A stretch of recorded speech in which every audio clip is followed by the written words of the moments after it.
Okay, I'd like to go ahead and call our meeting to order. Thank you all for joining us tonight. Today is Monday, February 9th. We're starting our meeting a little earlier this evening so we can work with our consultant on defining the criteria for our superintendent search. As we start, can someone please read the approval of the agenda? That the agenda of Monday, February 9th, 2015, Board of Education meeting be approved as set forth, and that each item is considered ready for discussion and/or action. Second, please. Second. This is a roll call action. Director Westerkamp. Aye. Director Anhalt. Aye. Director Laverty. Aye. Director Humbles. Aye. President Meisterling. Aye, thank you. Next, we have a couple of public hearings. This is the time and place for our public to come and comment on the 2015 roof improvements at Jefferson High School, Johnson Elementary, and Grant Elementary, as well as the HVAC replacement system at Hiawatha Elementary. Please step forward if you'd like to comment. Laurel, did you receive any communication? I have not received any communications. I think the top one is in relationship to Hiawatha. Yeah, I'm sorry, come on. Brian, please step up. Yep, thank you. Got the right form or not. Yep. You do. Thank you for your time. My name's State Brian your name. Aller with Control Installations of Iowa. We're a temperature controls contractor that was a bidding contractor for the Hiawatha project. Recently, we've been informed as part of this project, there were 3 bidders on the job. One of us was us, that us being the low bidder, the contract was not going to be awarded to us. We were informed by the school district that they had their reasons for it was trying to reduce the number of control systems that the school utilizes. On bid day, we were an approved bidder, and currently we were $20,000 lower than the next bidder and $52,000 lower than them.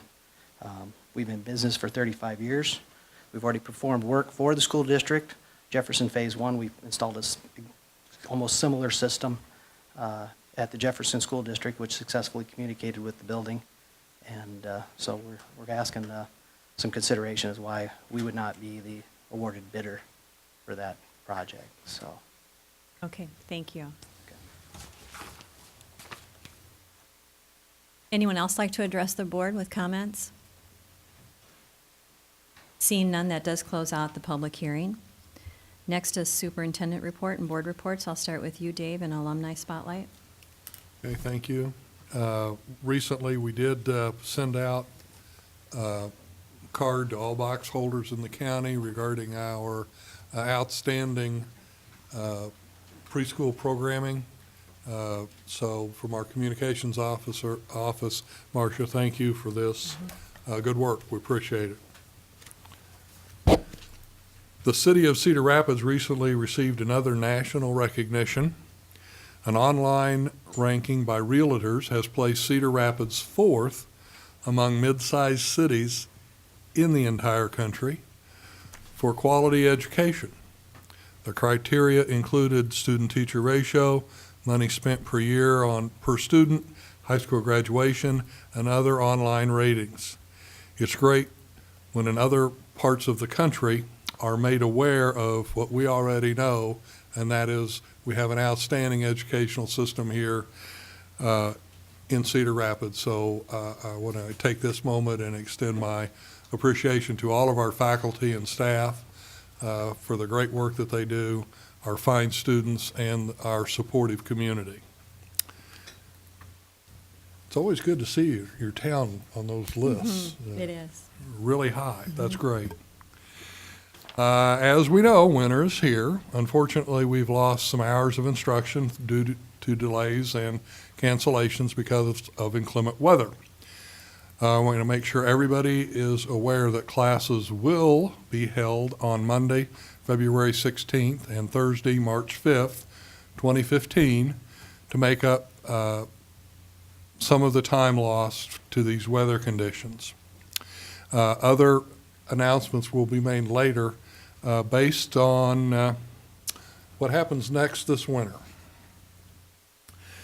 I am pleased to announce a unique athletic accomplishment, and those of you who follow this know that we typically don't highlight athletics in this time frame. But the Washington men's swim team has won 52 consecutive district titles. And congratulations to 5 decades of warrior swimming. Blue Zones Initiative continues to pulse through the district. Harrison and Viola Gibson were early adopters. Cleveland, Grant, and Nixon are nearing completion of the process. Erskine, Johnson, and Hiawatha are more than 50% complete, with Wilson, Jackson, and Hoover nipping at their heels. Additionally, the ELSC is a Blue Zones work site. This is an important community initiative, and we're pleased to be able to take advantage and be a part of that. Finally, tonight, I'm pleased to introduce another of our alumni spotlights. We have a rich and diverse group of alumni in Cedar Rapids School District, and we're proud to recognize their success.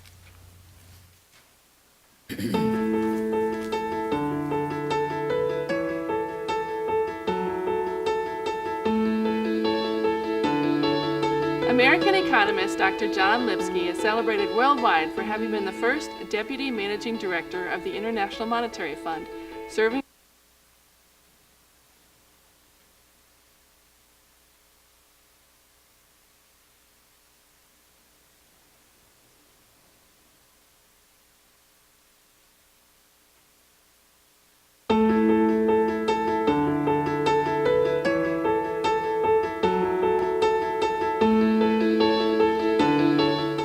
high school career at Cedar Rapids Kennedy, Carrie Altoff took advantage of a wide variety of opportunities.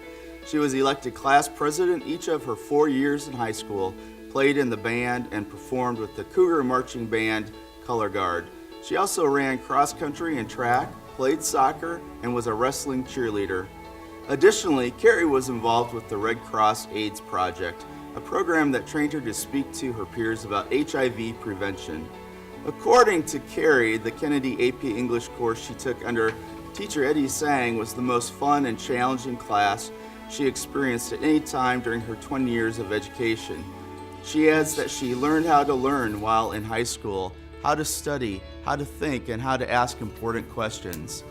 After graduating from Kennedy in 1998, Carrie earned a Bachelor of Arts degree in journalism and mass communication from the University of Iowa. She took that degree and went to work in Chicago in public relations. She then moved to a job in the Division of Infectious Diseases at the Feinberg School of Medicine, Northwestern University, as a research administrator.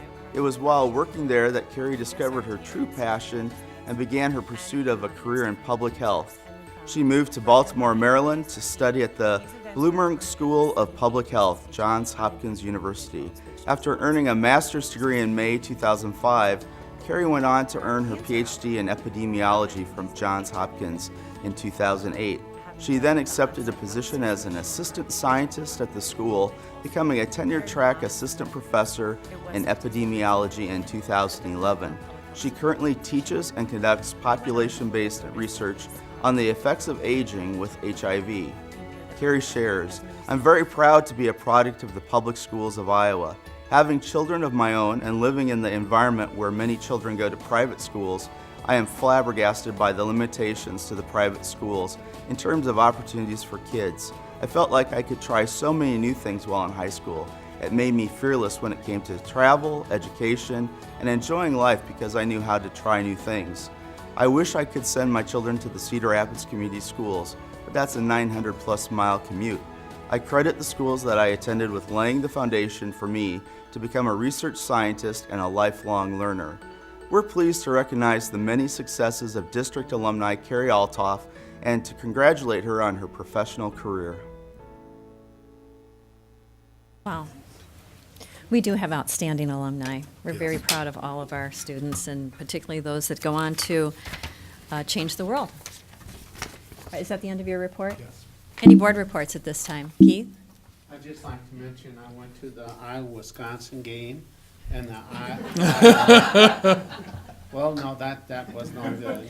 But the part that was really good was the Iowa Skippers performed there, and we sponsor them.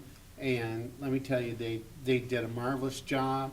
They represent more than our district, and I think that's a great program that we're doing, and it really emphasizes exercise. I cannot believe how well they performed. Thanks for sharing that.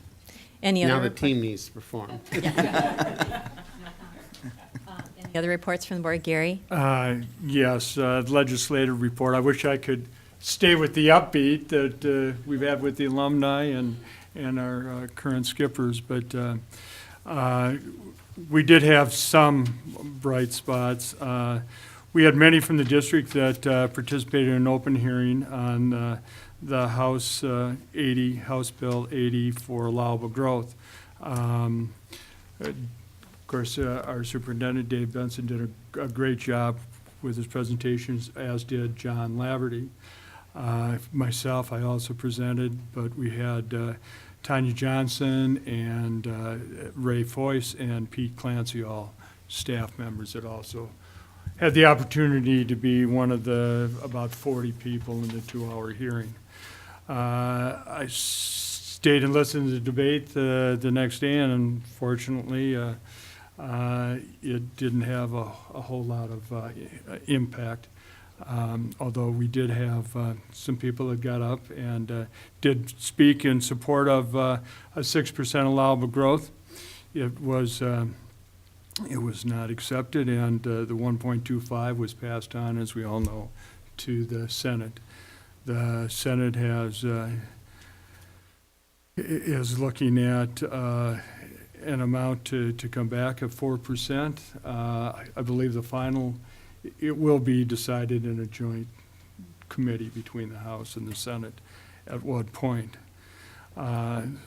The reality is that there is the money, there is the funds to fund a 6% allowable growth. It would take using surplus, money in surplus. The truth is, we've built a budget that does not support education or some other programs. The budget's too small to support a 6% if we were to use just the proposed budget. And it doesn't look any better for next year with continuing to shrink our resources. We will continue, by us, I mean the Iowa School Board Association, SAI, and Iowa State Education Association will continue to push for adequate funding, still pushing for the 6%, although that reality doesn't seem very strong right now. I would urge all to contact your legislators and give the importance of what the impact will be. It does not look good, not only for our district, but for most districts in the state. Very few would be able to meet ongoing budgets with the 1.25%. So we'll continue to work at it. That has been the major focus right now, is the allowable growth. There is some work on the calendar. We'll see. There's some things that have been introduced right now, but nothing has really moved forward. So again, I urge us all to continue to lobby our legislators and the importance that we need that growth. Thank you, Gary. John? I think it's key, too, that we get our parents and other constituents involved, and I've been having conversations with the Washington High School PTA since I have children there, and they will be sending out another letter to all of their membership. There is a local legislator who has children in Washington, so he has a personal interest in this, and I think that if we have contacts with the other Kennedy and Jefferson High School PTAs, we should try and get them on board with some real simple information about if we don't get 6%, if we stay at 1.25, here are the cuts that will happen, here are the larger class sizes, here are the programs that won't be available to your children in Cedar Rapids schools and other schools across Iowa. And as a lifelong Iowan and parent with kids in Iowa, you know, seeing us drop to 37th or 36th in the country, depending how you look at it. And what's that? 40th now? Okay. So we're down in the bottom group of states in the country that support public education. And as a lifelong Iowan, that's just not acceptable. So hopefully everybody will get out and encourage others, like Gary said, to do that. Just also a follow-up that as I was listening to the debate on the floor, it was very disheartening to hear some representatives get up and talk about, well, what have we seen for our money? You know, we've added increases over a number of years, and it doesn't seem like we've seen anything. I wish we could take what we just saw tonight and some other things. So again, I would also urge you to contact your legislators, tell them about the positive things that we are doing. And some of it goes beyond just a test score or a data point, but the positive things and the things that we'll lose if we don't.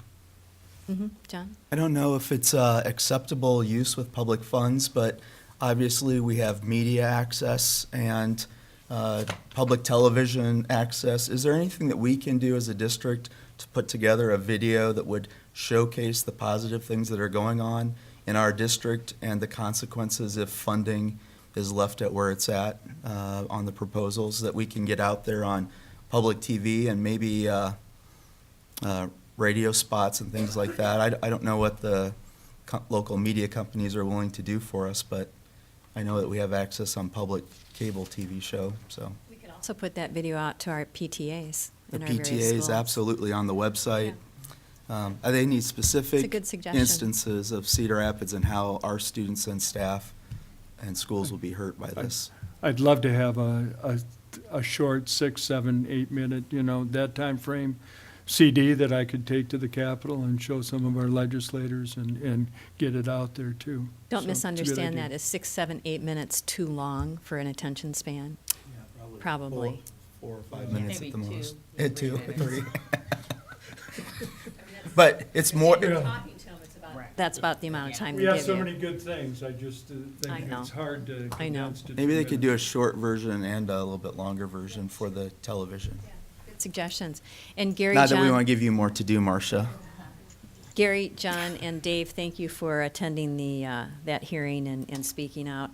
Dave and I attended Downtown Rotary today, and Senator Rob Hogue was there, and he talked about education funding over the last 10 years, along with mental health issues and other things, and he had a lot of data with him, and I think it was startling for people to hear. So at least people are engaged and talking about it.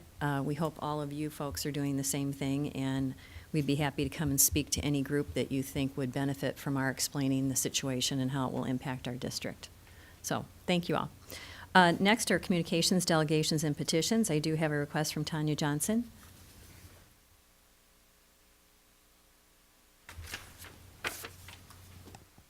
Tanya Johnson, 3816 Riverside Drive Northeast. It's like we planned this because what I want to talk to you about is how we had some visitors today at Jefferson High School. We had Kirsten Renning Marquardt, Todd Taylor, and Wally Horn, all 3 legislators from our area. And I was very welcome to be part of that group. And what was so exciting, besides the fact that we were trying to show them some things that were going to be cut or why we needed this 6%, was what a fabulous job the Jefferson students and staff did while we were there. We started off by doing a little tour of the new cafeteria there, moved into the old gym, which I like to call it, and saw a little bit of the PE, the new performance PE that's happening. Then we moved down the hallway, and we're in the hallway when they did some passing time. And the students were all very respectful. Of course, they saw a big group of different adults around, so I'm sure that's why they were so respectful. And then we moved downstairs into the basement and the driver's ed area, which Wally Horn and I like to call that. No longer is that the case, but we saw a very, very cool group of teachers, 3 men, who are working together with freshman students in a project-based environment where they have the students in the afternoon to teach science, language arts, and math, and no time constraints. They do not follow the same bells. They follow their own system. And there were some students there that we were able to talk to as well and told us about how things worked with that. They explained to us how they can get through the curriculum quicker because they can deal with the time how they need to deal with it. And then we're telling us how they were able to add the project piece in as they went through it. So that was very, very interesting. And then we went down to the project Lead the Way at the other end of the building. I think they were trying to work on health, the Blue Mark well zone as well, getting our steps in. But the interesting piece that came out of all of this is I am a Jefferson alumni. Todd Taylor is a Jefferson alumni, and so is Tammy Warrow, who was there from ISCA. And the three of us, after we spent a lot of time reminiscing about what we did in those halls, we talked about how when we came out of Jefferson High School, we felt like we were not as smart as these kids coming out of there now are going to be. They are getting so much more than what we did 30 years ago. And with the cuts that we have and what we're expecting our teachers to do, it is a shame of what's going to happen to these students that we have. So I just wanted to make sure that I told Jefferson what a fabulous job they did today. They should be very, very proud of what they're doing for their students, and to also remind the public as well that we do have legislators that care about what's happening here, and we want to make sure that we are telling everyone how important this is. Thank you. Thank you, Tanya. Okay, next is consent agenda, and is there anything that anyone would like to pull for separate consideration? John? I'd like to pull the BA 15380, the award of contract HVAC replacement for Hiawatha Elementary School. We heard a concern by one of the bidders on this, and I think as a board, we just need to have a little bit more information, understanding why that happened and the reasoning behind it. Excellent. We have Rob Kleinschmidt here. I'm Rob- not sure, is my mic on? Is it on? I'm not sure if Rob was here when we had the gentleman, Mr. Allen here, representing a control system vendor. I know that I was at the silo, the Facility Master Plan Oversight Committee meeting where we had a conversation regarding the $150,000 allocation for control systems within the overall Hiawatha HVAC bid. I'm not certain as to whether or not the decision on control systems is a part of the conversation for the board to take action on tonight. That's kind of the piece, Rob, so. And that Fair. gentleman was from CI3. So, can you address John's concerns? Well, I'm not sure what the concern is. We did take bids on the control work for the Hiawatha project. We took the overall bids for the construction, and then we took a separate bid for the control work that was based upon that. We'll evaluate the control work, and then we will assign that contractor to the general contractor. So that's the whole process in that. So that bid is not part of the award contract that we're considering tonight. It is. There's an allowance of $150,000 in that bid for controls. And so that's what we're evaluating, the control portion. And once we get done with our evaluation, we'll assign that contractor to the general contractor. But it's not been assigned at this point. It hasn't been assigned yet, that I believe. I know we've got a recommendation back from my staff on the three bids that we received for control work. And I know we've got a recommendation back from Shive Hattery on that. But to my knowledge, we haven't told the general contractor yet, this is who we're using. Okay, and will that go through the Master Facilities Oversight Committee? No, it will not. It It will was already explained to the Master Facility Oversight Committee, and they've already approved this bid. We are evaluating the control portion of it. Okay, so that will not come back before this board because it's part of this package here? Correct. Okay. Gary? Well, I guess a follow-up to that, and then I've got another question because I'm not sure our answer is, or we've got a full answer. According to what we heard at the open hearing, the the contractor felt that the bid was rejected because we were looking at wanting more of a, across the board, everyone using the same kind of control systems. In other words, not mixing systems around. But what I heard was that we're currently using this company's systems at Jefferson. So it isn't like it would be completely new to the district. That's accurate. We do have the CI3 system at Jefferson as part of the building. A small part of the building, I would say, maybe a third of the building is that system. The other half is our Johnson Controls. So we have several different types of control systems, which is causing some problems with the district. We did try to standardize, and we were moving that way with Washington for the most part. The second phase of Washington, we did start standardizing on it, and Hiawatha is another one that we're trying to standardize on as well. So what I think I'm hearing is that you have had some difficulty having commingled controls at Jefferson. Having two different systems hasn't been the smoothest operation, and it might have influence of why you would go with. That's accurate. We changed the spec at Washington Phase 2, I believe it was, changed it to a different control type of system, and thus when we bid Hiawatha for the most part, we took that control portion out so the district could have a more hands-on approach to it to understand what we're getting, and so thus that's why we did it this way. As long as we have it open, I have another question on this. This is a geothermal system, right, that we're converting to in Hiawatha, right? We're using Correct. Right.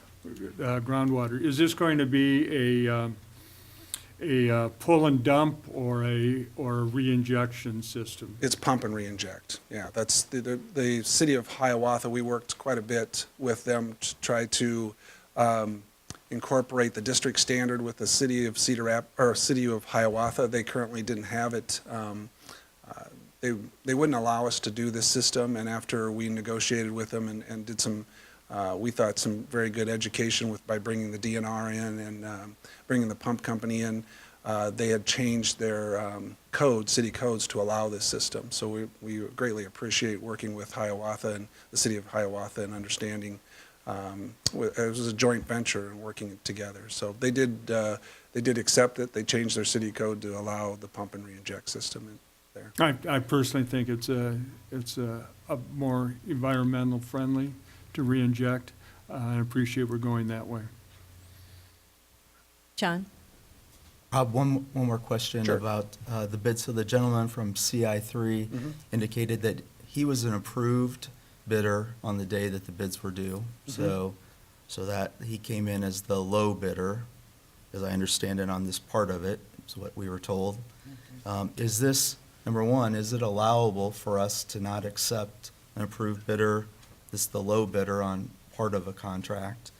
And if so, is this happened in the past? Can you give us an example maybe of when this has happened in the past of projects we might know Sure. about, and why would that have been done? Based upon what Shive Hattery's recommendation is, that's what they sent to us, and based upon our staff's recommendation, I'm being told that they couldn't meet the specification. And so, as in the world of construction, there's multiple ways to get to the end result. This way was not the way we chose to go, and they couldn't meet this specification. That's what I'm being told by Shive Hattery anyway. But we certainly dig into it and take a look at it again. But I just want to make sure that we're giving bidders the appropriate information of what we're looking for when the bids go out, and that they're bidding on what we're looking for and not changing our minds in the middle of the process once they've placed the bids. That's my concern. Again, I don't do this all the time for a living, but I'll take a look at it again and make sure that we didn't change anything by addendum. But from my knowledge, it was pretty cut and dry. So this is the first I've heard of that we're having an issue with it. There was some discussion about which bid we want. We had 3 different bidders. The one bid, the middle bid, is also our system integrator, which by him taking that integration part and combining it with the controls part, there's some efficiencies there that's going to reduce the cost on the other end too, because the controls is just a part of the whole control package. We still have integration to do, and that part is, would be done by our other control contractors. By combining it, there's some efficiencies there for cost too as well, so. If it pleases the board, I think what I'm hearing is we need to approve the contract, but you would like an additional report in 2 weeks on this specific issue of how this $150,000 is going to be allocated within the contract pursuant to the person we had at the hearing from CI3 and the discussion tonight, so that you can better understand the decision that is ultimately made or recommended. Steve, can we approve the contract with that understanding? Does that mean? I'm agreeable to that. Okay, Yes, absolutely. okay. Yeah, I don't want to slow the whole project up, but I think there's enough questions here at the board level that would warrant a further explanation of this item in 2 weeks. Okay. So I'd entertain a motion to approve and a second the consent agenda as it stands. So moved. Second. Okay, this is a roll call action due to the personnel report. Director Anhalt. Aye. Director Laverty. Aye. Director Humbles. Aye. Director Westerkamp. Aye. President Meisterling. Aye. Thank you for that conversation. I'm going to go ahead and turn this over to Dave to talk about the 15-16 school calendar alternate schedule. Calendar. One of my least favorite discussions, this year particularly. We have approved calendars for the modified year at Taylor Elementary and for our general calendar for 15-16. We have been put on notice by the Department of Education that starting before August 31st is going to require a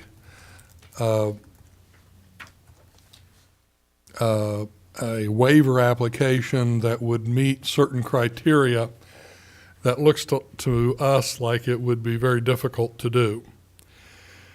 I do not know any UEN school that is planning on making the waiver application at this time. So, if I can find it in the board material here, we have a calendar that we're bringing to you that will meet the requirements of the statute. Pardon? That's Taylor's calendar. That's Taylor's, okay, so that's why I'm not finding it. One more up. There we go. It's an not marked as alternative 15-16 calendar, and it has us starting school on August 31st, which is the first day available under current statute without a waiver. We already approved a general philosophy of the calendar in terms of whole days and part days, early dismissals and full days. So what I did was simply take this calendar and push it 2 weeks. I kept a full Christmas winter break. There's a full spring break. And by pushing it 2 weeks,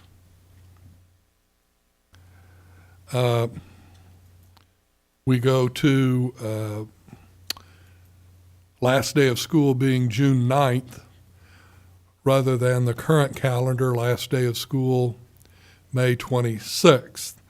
Now, there are some changes based upon how the calendar breaks in terms of when the days are full days for staff development and partial days for staff development, but they're all basically the same in terms of philosophy, and you can go into those and look at it. This calendar does, in January of 16, spill first semester past winter break. And I know that that is a driving factor for the start of school and the earlier start of school on semester calendars is to try to accomplish the completion of first semester before winter break. But we would come back in January for 3 weeks, and we would have finals on the 21st and 22nd, and then start second semester. The advantage of that is it does lend for a better break in terms of number of days. In this calendar, we have number of classroom days, 88 in first semester and 90 in second semester. We need to, because there's a slight modification in the Taylor contract in order to accomplish this, we need to bring this back in 2 weeks for a hearing on the calendar and then a board action. Having said that, that's our plans. Now, there is a legislative discussion around modifying the calendar so that it would allow for a start date sometime after the completion of the state fair,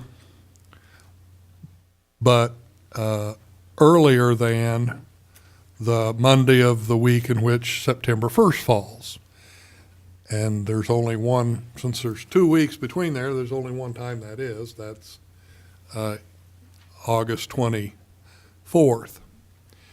So should legislative action be taken to amend statute and it receive gubernatorial approval, we're going to come back with another modified calendar to try to take advantage of an earlier start rather than a later start. Now, why this gets a little important to our community, let me modify that. If you've got a senior in high school, it becomes really important to you, and that's graduation. Right now, we're holding graduation dates at May 25, 6, 7, and 8.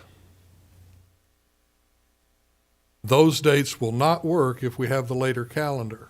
We would have to go back to June 1st, 2nd, 3rd, and 4th.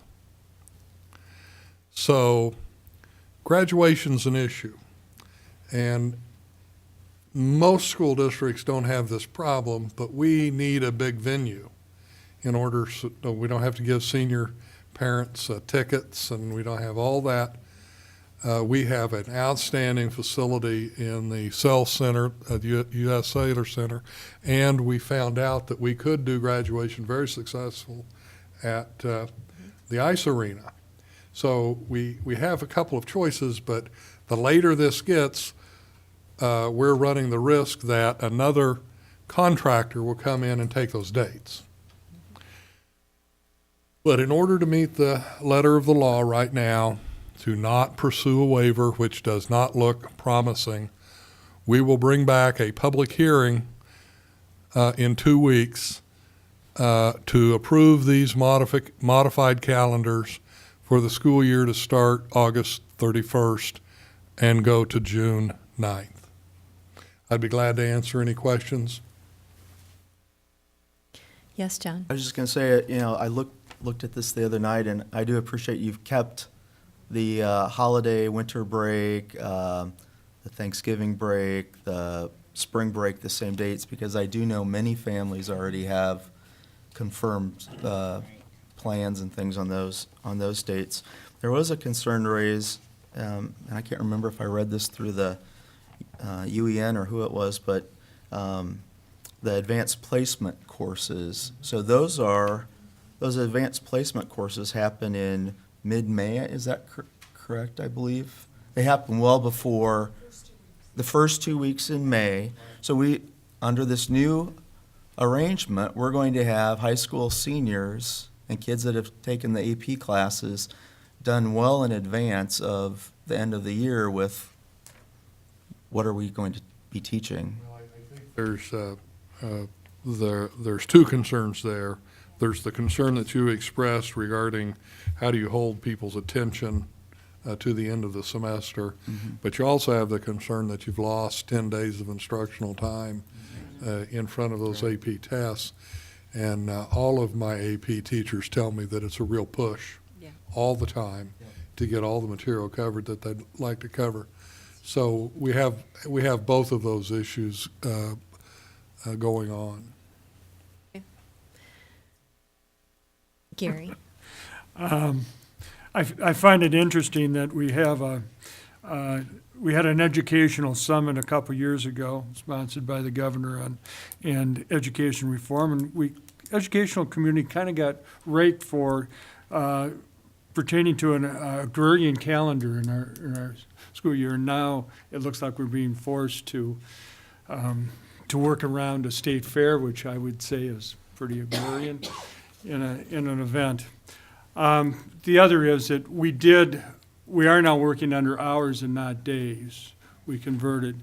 At some point, could we see, I know if, as far as parents go, they understand days much more than hours, but I wonder if we could at some point see that hour conversion and where we are as far as how many hours we have gotten as the year goes on, so. Those hours vary differ from each level, which is why it's difficult to put it out in the calendar depending on what level your child is in, elementary, middle, and high school. They're a little different, but they're all kept separately at each building. So if you'd like to see those, we can always get you a spreadsheet of what that looks like, but to try to put it out on a calendar would be, unless you created 3 different calendars. That's We'll fine. get I think to it's, the spreadsheet. yeah. Yep. It'd be for as I say, the general public wouldn't Yep. necessarily understand, but I'd like to see it. Sure. Yes. I also had the concern, and this was raised in the media, about our calendar and Kirkwood's calendar. We have this great partnership with Kirkwood and the new Learning Center, and we were trying to, we went to semesters and we're trying to be on the same calendar as Kirkwood so our students didn't get behind and have all those conflicts of being off cycle with Kirkwood. But I'm assuming that this new calendar will put us off cycle with Kirkwood now, and have we had discussions with President Starkovich and so forth at Kirkwood about how that will be handled under this new arrangement? Yes. The community college would start on the 24th. Under our original calendar, starting the 17th, we would have students attending high school for 1 week with no class attendance at Kirkwood. Under the new calendar, we would start on the 31st, which means those students would have to start attending their community college courses at the Regent Center or on campus starting on the 24th. And we would expect them to attend. You know, people won't even talk about this at the State House. They won't even listen to any comments that we have. And we've raised all of those points to deaf ears. I don't know why they're usurping our local control, and they are. And these are all valid points, and it's really a disservice to our students. And but nonetheless, if they pass this, we're going to have to follow it.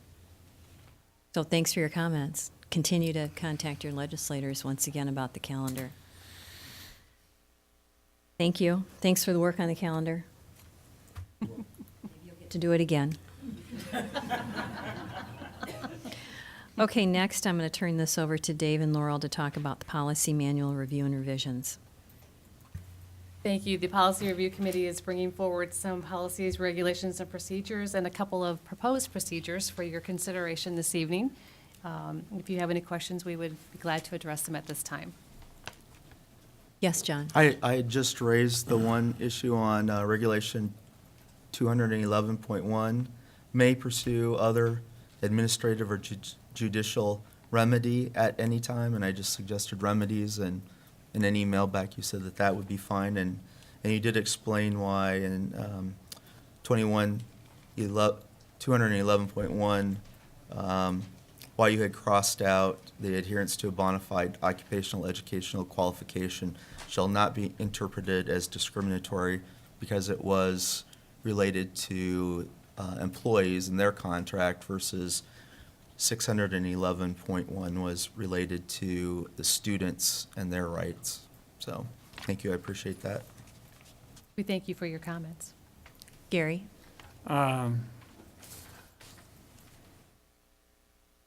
Procedure 511.1A, employee complaint resolution procedure.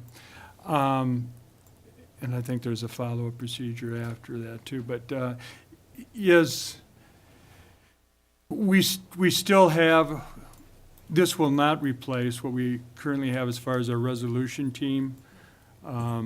Jill, what we currently, and that process still will be available. And this is really for someone to file a complaint with the district. Okay. And so it's just another option. Okay. It just doesn't supplant the process that we have in place now. I thought that would be the case, but I just wanted to make sure I think it's the resolution team and process we have has worked very well, and I just wanted to make sure that we weren't dissolving that and going another direction, so. That's thank you. correct. This is just a revision. It's been in place for a few years, and it hasn't replaced it at this point. Thank you. Any other comments?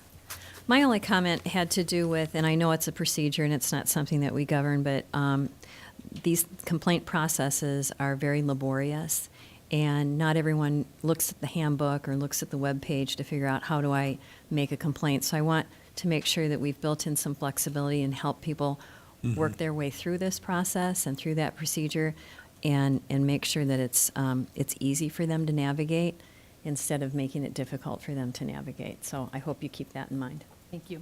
I know you had a lot of work on this, and I also like the therapy dogs district premises. Those guidelines for therapy dogs have existed for quite a few years, but we also put one in on service Yep. animals and want to make that distinction between therapy dogs and service animals. So Yep. it's nice. Thank you for your comments on that. Yep. Okay.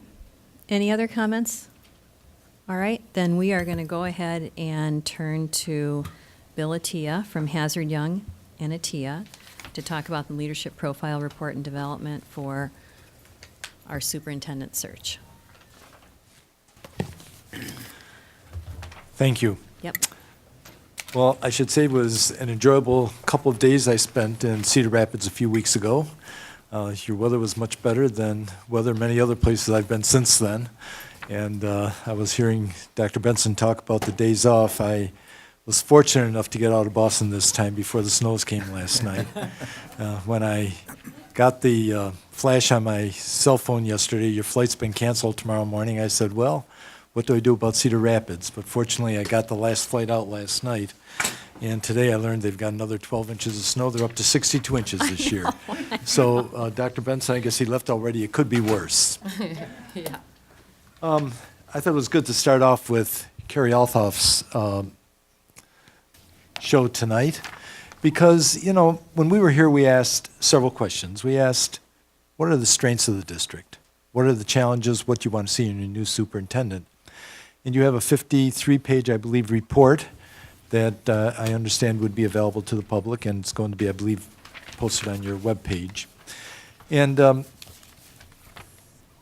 going to highlight the strengths, the challenges, but the primary purpose of this afternoon's meeting, this evening's meeting, is to crystallize the criteria that you would like us to look for in your new superintendent. But in terms of the report, I'm happy to say I had the good opportunity to meet with 137 of your residents, including the 7 of you, but teachers, parents, 18 delightful students. And we asked all of them these questions, and this report contains the information that was shared with me by the 137 respondents, plus the responses of 398 individuals from your community who responded to the online survey. So you have a total of over 500, actually 535 different responses. Now, some of the people who met with me may also have done the survey, so I'm not going to say it's 535 different responses, but it is 535 responses. In this report, we start with an executive summary that is about the only thing I'm going to really overview today before we get into the criteria. But then you have the consistent themes that I heard time and time again by various groups listed on page 6.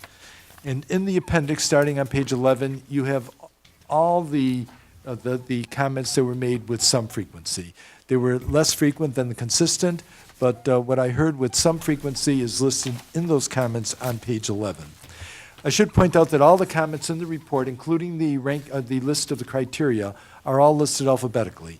We did not make any attempt to identify priority on any of these lists, and that is true in the characteristics too. Now, when we get to the characteristics, I'm going to ask you if you do want a priority, because if you do want priority, then that actually should be ordered.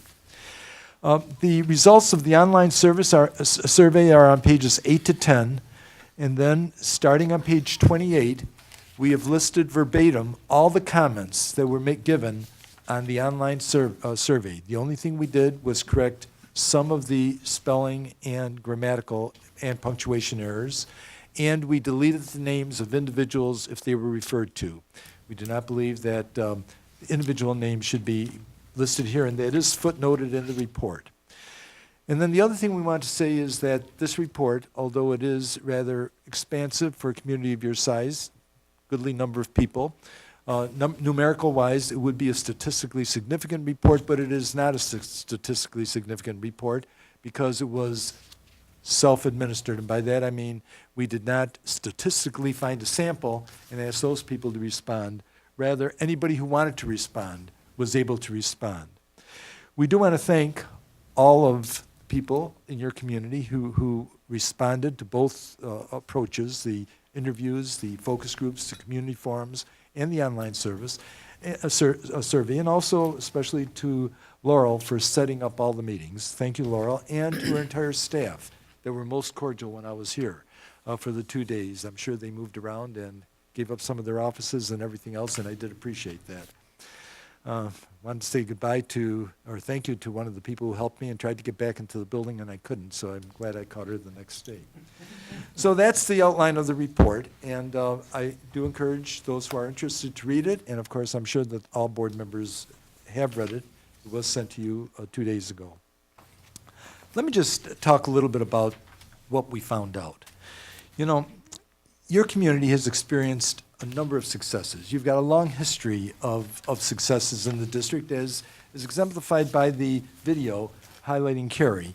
I'm sure if you go back into your review your graduates over the years, there are probably 100, maybe thousands of people like Cary that have gone on to be highly successful. I think that that's a tribute to your district and to the types of people that you graduate from the school. I think, but it's a tribute to your staff and mostly a tribute to your community. Your community has been supportive of the schools, and that came out time and time again. Now, at the same time as they've been supportive, your community over the years has become more urban, and we heard with some frequency that it's really taken on more of the urban nature, especially after your flood of about 6 or 7 years ago, that there are a number more low socioeconomic individuals that are making their home now in Cedar Rapids. And one of the things, I know there was a lot of talk of race and minorities, but nationally, the issue, whether you're white, African American, Latino, Asian, urban issues are more socioeconomic issues than they are minority issues. The only thing is that you have experienced a growing number of minorities who also are in this lower socioeconomic range. And so I think it's important to understand that and look at the report and the emergent needs as well as former needs. And then also to look at your strengths. And I do want to highlight the strengths, first of all. Almost unanimously, when people gave us strengths, teachers, administrators, paraprofessionals, board members came up with a great deal of consistency. People feel that the administrative staff you have, the teaching staff you have, the paraprofessionals are of high quality, but they always append for most part. No organization has unanimous strengths in any of those fields, but people felt good, and that was one of the first things that came out, along with the strong and consistent support, continual support by your community. And that community extends to more than parents. They talked about your business partnerships. They talk about the organizations that are around to support the schools. Some concern that maybe all of these things aren't as coordinated as well as they could be, but that the resources are there and that there should be a more concerted attempt to orchestrate them. A resource you have locally that people feel could be used much more effectively is Kirkwood Community College. And the needs to address a growingly diverse population that in many times needs costly programs due to technical and industrial changes and technological changes. By partnering with an organization like Kirkwood, where they tend to have more of the more recent technology and industrial equipment, might not be it might be a good idea and something to consider. Also, one of the things that you're given an accolade for were the amount of AP classes, the growing amount of AP, the number of students who are in AP, the number of kids who are getting a 3, 4, and 5 in AP. But with that, also concerned that maybe that's being promoted at the expense of programs for some of your lower socioeconomic students and the need to address their needs. So I'm sharing with you that the new superintendent and the television station that interviewed me before the meeting says, well, what does all this mean to you? Well, it means that when you're going out to look for a new superintendent, you want to find a superintendent who has the skills to build on your strengths. You know, it would be a sad thing to get rid of or dismiss AP classes because they are a strength. You are showing success there. Carrie may never have been able to achieve what she achieved if she didn't have that thing. But expectations for all students need to be raised, and opportunities to meet those expectations have to be given there. And with limited resources, and I heard that talked about 3 or 4 times at the opening of the meeting, resources are not going to get any better. So now we've got to learn how to teach smarter and better rather than just looking for more resources. Hopefully we'll get more resources, but looking at the resources you have, how do you use them more effectively by collaborating and coordinating. And that's one of the themes that came out, especially in one of the evening sessions we had, where a number of your business and organizational people attended, where they said, we're ready to help. We've given a lot of help, but maybe there can be better coordination to make sure we better meet the needs of all students. People also were very complimentary of the way this board and administration and the school district responded to the flood and how you helped the community and the community helped you both emerge from the flood and the ravages of the flood into a stronger community and a stronger school district. And so those were the compliments that we heard with a great deal of consistency.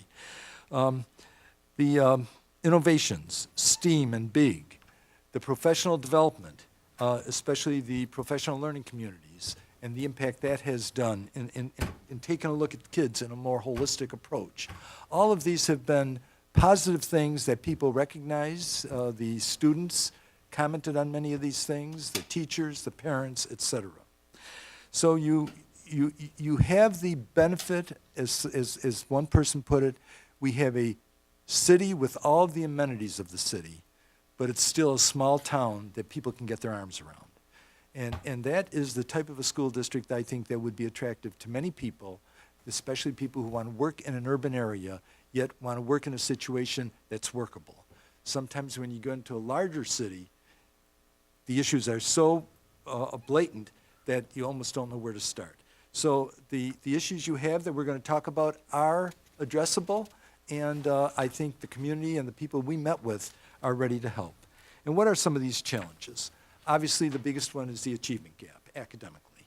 In fact, they fall into several categories: academics, facilities, finances, and public relations. I would say that the primary issues fall in major areas. The advanced placement and the success of your achieving students, people are very proud of. But they feel that the achievement gap, even though the needle has moved slightly, has not moved enough to address the needs of lower socioeconomic students. And there's a feeling that some of this might be due to a lack of understanding of cultural competency and the need for greater development and greater staff development and cultural competency at all levels of the organization. So that there's a better understanding of the needs of lower socioeconomic students who generally come from atmospheres and situations that are foreign to the people who are teaching them and administering the districts, and probably many of you that are on the board. Generally speaking, the people that are in the lower socioeconomic are more concerned about sustaining themselves rather than being actively engaged in some of the ventures that we're engaged in. The concern about your antiquated facilities, going to the next area. There was a mutual concern here in that many of your facilities no longer are adequate to address 21st century education in the mind of your parents. And as you become more urban, the array of services and programs that you need to provide for all students. That's related to the fact that 600 of your students are leaving the school district. And many people said that they feel that, sometimes people might say that you're becoming too diverse for their interests, but most people feel that people are leaving the Cedar Rapids School District when they compare the facilities in Cedar Rapids to the surrounding areas that are newer communities with newer schools that are a little flashier in the type of technology and things they can have. So one of the things that many people have said is what this school district needs is several long-term plans folded into one, a comprehensive strategic plan.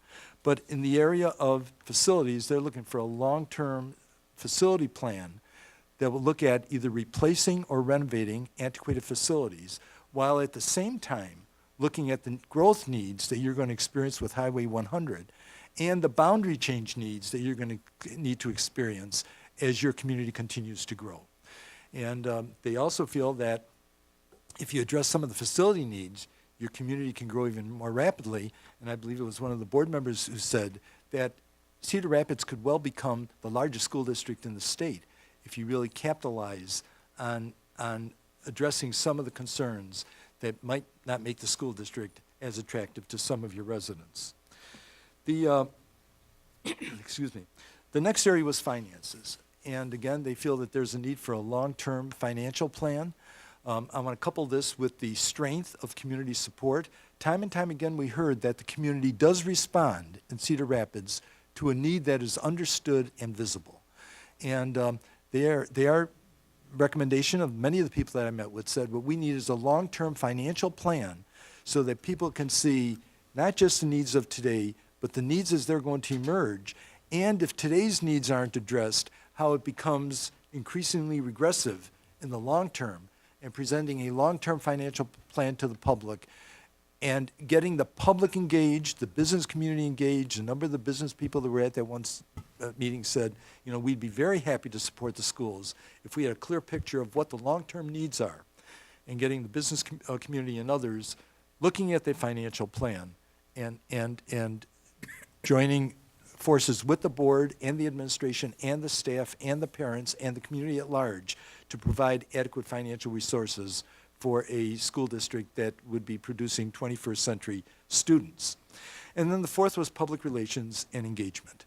One of the things that probably we heard most frequently, in addition to issues related to lower socioeconomic and facilities, was that a need for greater visibility of the schools and school leaders and school staff in the community at large. Not just visibility, they really would like to see active engagement of people, the new superintendent, members of the central office, et cetera. They feel that they're available, accessible, but time and time again, we heard at the public forums and in smaller groups that there has not been as much of an outreach from this building into the community and into the schools, not only to be visible, but also to be actively engaged. And and I should say that none of this is validated. I want to make that very clear. This is what people shared with us, and we're sharing back with you. Now, one of the things is, none of the things I'm saying might be true. They may be all false. I don't know. I did not try to validate. But perception is reality to people. And if people are sharing this, it is their perception and their reality, which goes to the whole area of public relations engagement and community. There's a desire to see more proactivity on the part of communications and public relations from the school district, rather than being reactive to issues that come out, taking the initiative and proactively going out and sharing your successes. Again, I want to go to your videotape. You know, the people who looked at your meeting tonight are going to see me in that, and, you know, maybe there are two contrasts. I mean, I admired what your graduate did.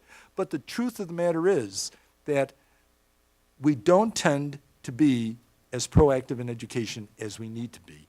And many of the things that were talked about before I came up tonight, the legislation on calendar, the legislation on finance, and all of the other things, there needs to be a proactivity on the part of a local school district to go out and push the positives, but also let people know where your warts are, where your needs are, and as importantly as your successes. And try to develop several people said it takes a village to educate a child. And as resources become more and more scarce, that is the reality. And I think that many of us, self-included, I was a teacher, I was an administrator, I was a superintendent, when things were flush with money, we could do everything on our own, or at least we could try to do it on our own. Even then, if you did it in collaboration, you did a better job. But as money gets tighter, there's a greater and greater need for collaboration and engaging the whole community in the support of the schools and in collaborating to provide collectively services rather than replicating services. So that's what I heard on your strengths and weaknesses or challenges. And I shouldn't say there were weaknesses, they're really challenges. One of the things that people really liked about the district is they still feel it's a very family-oriented community with very positive values and traits. And that's something that they would hope would continue. But those were the challenges that they would like to see you address. Now, what are the characteristics they were looking for? I sort of summed it up by saying they're looking for Superman or Wonder Woman. And neither one of them responded to my request to apply. I think I sent it to the wrong email. I'm not quite sure why I couldn't do it. But, you know, they're looking for a perfect superintendent. And, you know, the reality is there is no perfect superintendent. You know, in the draft that we're going to address in a few minutes, I tried to outline what I think are the top or leading characteristics that your constituents and you would like to see in the superintendent. Even limiting them, you're not going to find somebody with all the characteristics that you're looking for. And one of the things we're going to ask you to do is to prioritize. But they really would like to see someone who has a deep understanding of pedagogy. They want someone preferably who has been a superintendent in an urban area in Iowa, and somebody preferably who knows Cedar Rapids or has an understanding of a community like Cedar Rapids. They want someone who's going to stay. They really are hoping that you could recruit someone this time that'll stay 10 to 15 years. This is no criticism of your past superintendents who were here for a shorter period of time, but they feel that Cedar Rapids is on the cusp of having to really make some changes and look at education a little differently because of the changes in technology and everything else. To address the issues that you have, they are not 3 to 5 year challenges. They are more 8 to 10 to 15 year challenges. So they're hoping you will find somebody who probably would be a little younger than in the past, but an awful lot of emphasis on Iowa and understanding Cedar Rapids. They're looking for someone who will represent the interests and concerns of students, staff, parents, and community members. A strong leader who's able to see the big picture, and this goes to the whole thing about long-term planning. They're hoping that someone can see the long-term needs in finance, in facilities, in academics, in community relations, in public relations. And then don't look at them individually, but looking at them holistically in a comprehensive strategic plan that with the board, that the board would own, a strategic plan that would be developed in concert with the board and the community, and that strategic plan then would be the roadmap for the best use of limited resources for the foreseeable future.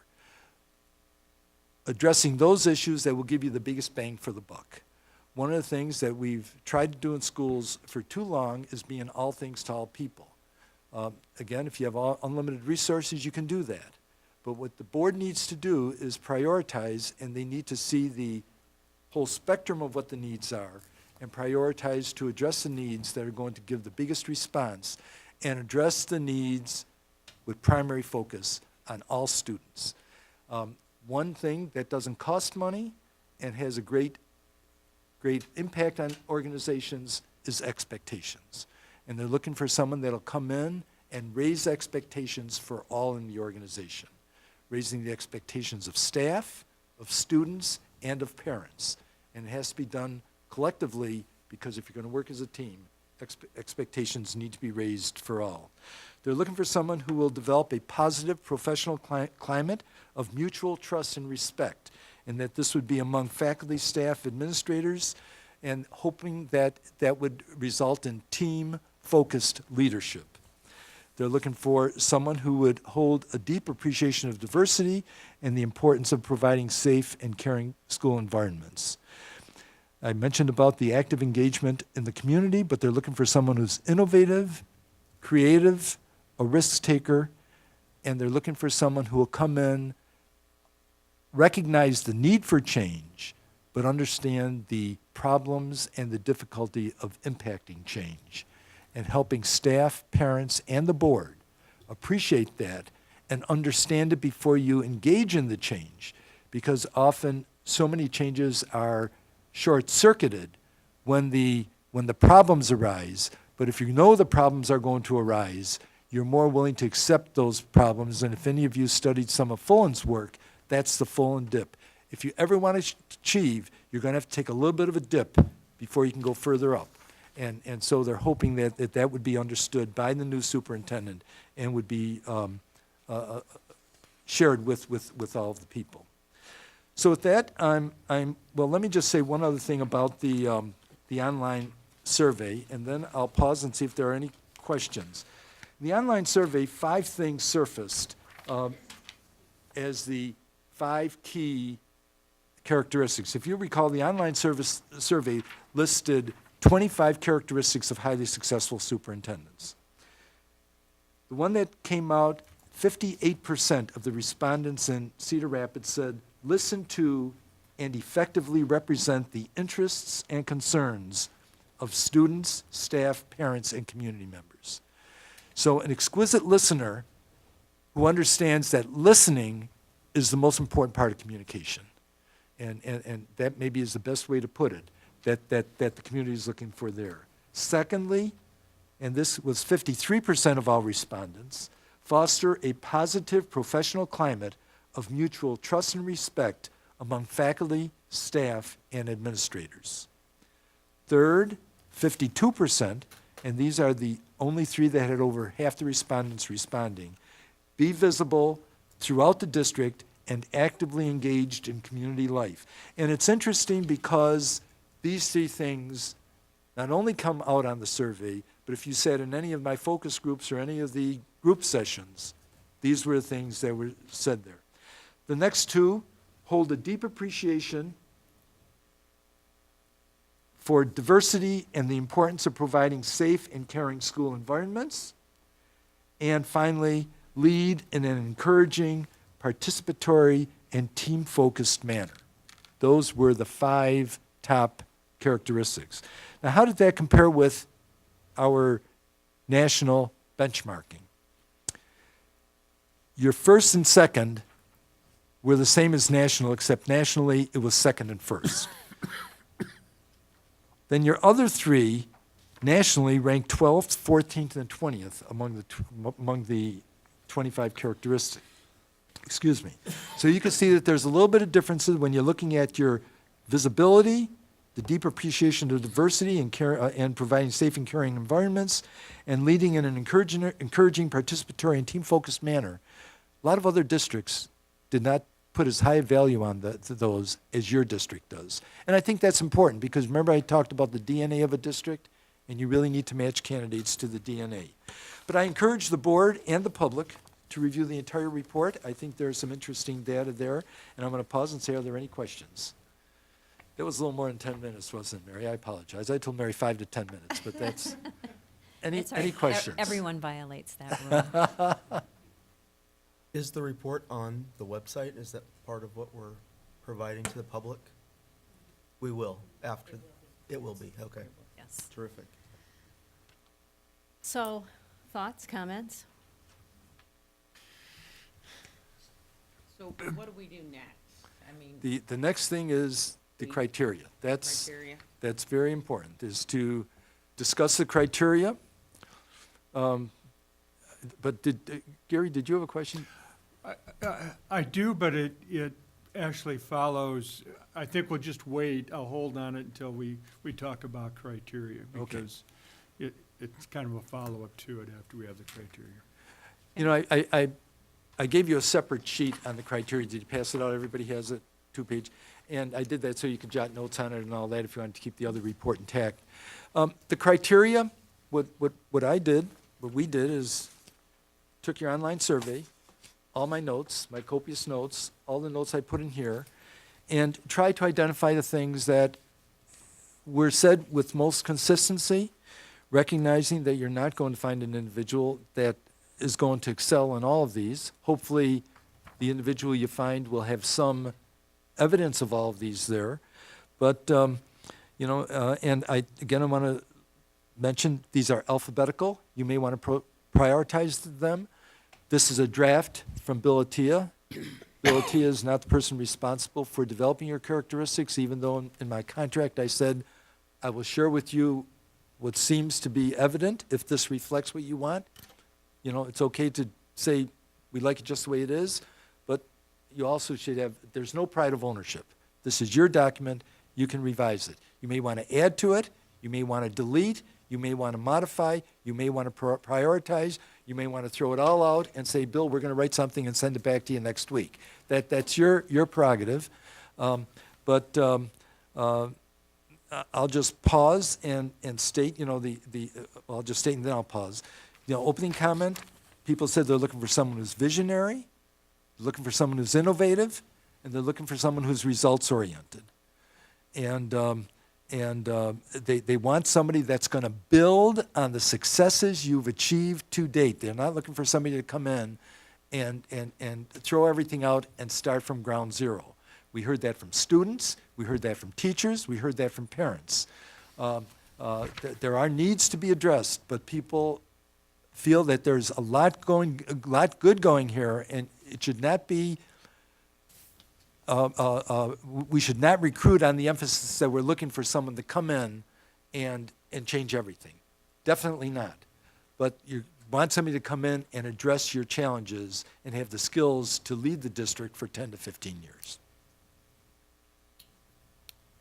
John? I would just say, I agree with all of that. I mean, at the superintendent level of a district that's $250 million plus, it needs to be visionary, it needs to have a scope of understanding of dealing with the finances, the personnel, the academic and other issues related to this district and our community, and be able to manage and get the right people around them in place to make all of that happen. So a lot of this is very specific that I wouldn't ever anticipate one person to do, but the person we do hire needs to have, for me anyway, that vision and ability to see the 30,000-foot view, help come up with that strategic vision for us, and have the appropriate people in place to make all of that happen.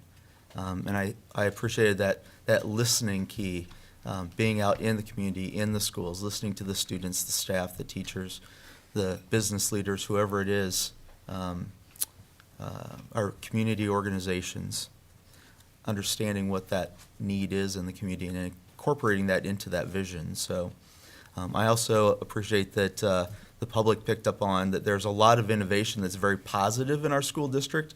We don't want to throw all of that out, but we can always have continuous improvement. I think that's been part of our district's mantra since I've been on the board and beforehand is we can be even better than where we're at now. It's not bad. We're doing a lot of great things. We're doing innovative things. We can always be better, and let's keep looking for that. And one of the things, you couldn't put everything in the report, but as you mentioned that, John, one of the things that came out time and time again is that your current superintendent and I believe your prior superintendent and the board have put you on a program of continuous improvement and something that they want to continue, maybe step it up a little bit, but they do appreciate the fact that things have been improving regularly, and of course, the flood situation, I mean, you got lots of accolades. So, yes, you stated it very well. People are pleased with what they have, they just want more of it, and they want other issues addressed. One of the things too that I'd like to note is, they say looking for someone that would say 10 to 15 years. How can you guarantee that? Well, you can't guarantee that, Nancy, and one of the problems, boards change.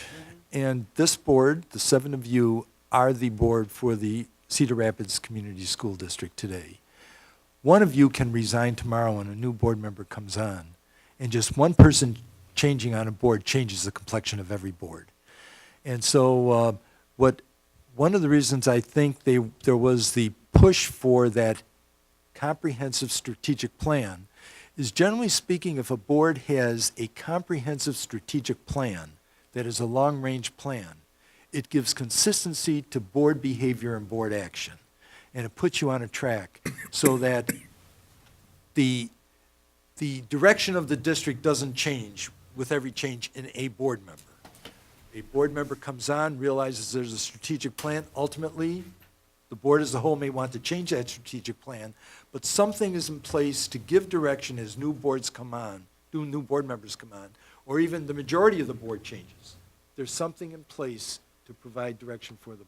And that's why I think that, especially I heard that from a lot of your business leaders and others, that what they're really looking for is long-term direction for the district that we can endorse and we can support and we could generate the resources to fund.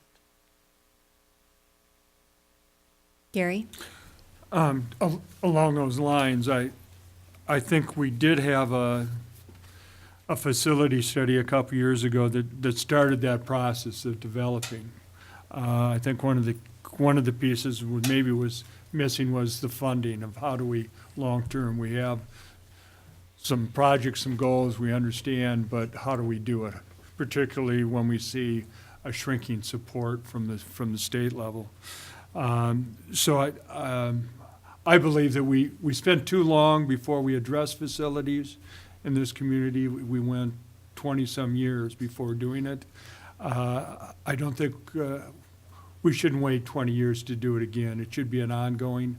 Boards don't like to do it. Superintendents don't like to do it because it's a painful process.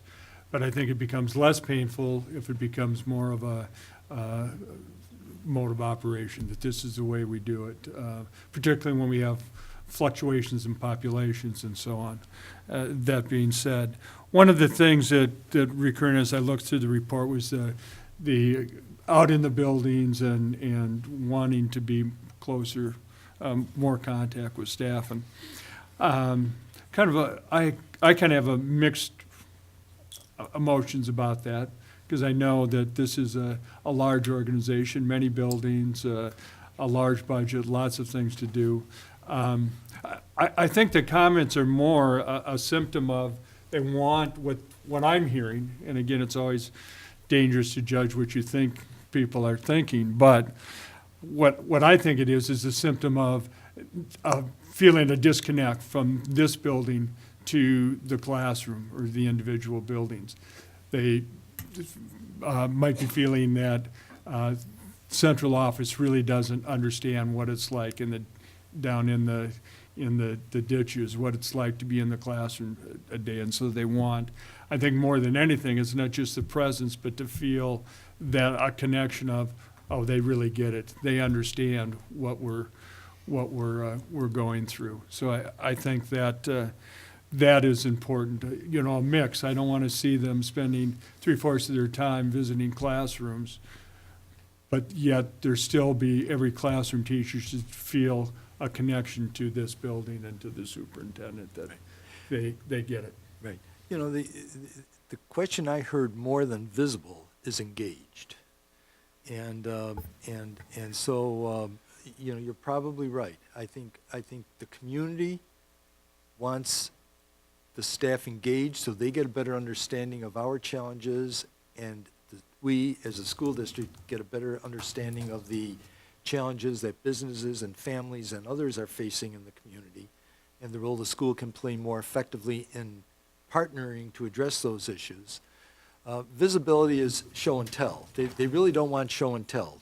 Walking through classrooms, visiting classrooms, that's more show and tell.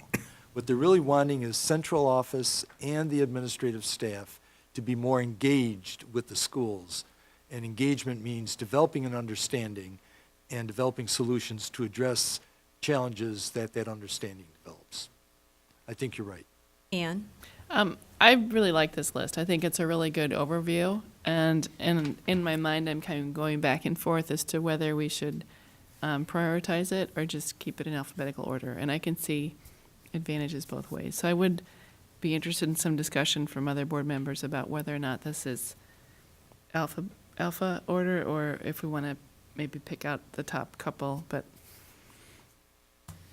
so I think that would be part of our next step, is whether we just, I think first of all, we decide whether or not these are the items we want, and then secondly, we need to decide whether we're prioritizing them or keeping them this way. But I like the format. I like separating it between the leader who models and reflects, and then demonstrated ability.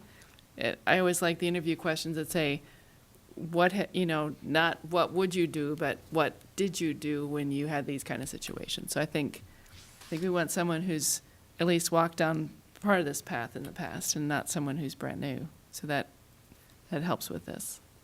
Okay, so thoughts on prioritizing or Well, I keeping think maybe them all? first do we first just say if these are the items we want, or do we want to talk about the priority, Well, non-priority first? you could do it in 4 steps, and if I'm, first I'd say, is there anything that's missing here? Okay.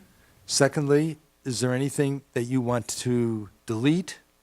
Third, is there anything you want to modify? Maybe that's all together, you could do it, and then determine prioritization. But I think maybe the first thing, is there anything significant that's missing here? Because that's something you want to make sure is added one way or the other. John?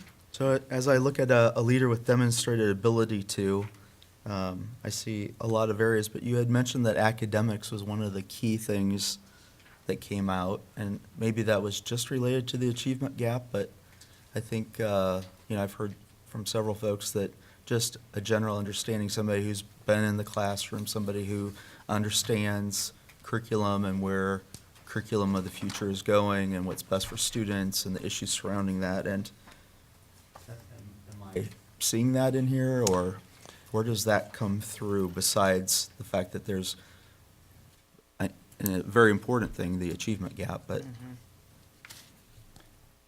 I would agree with you.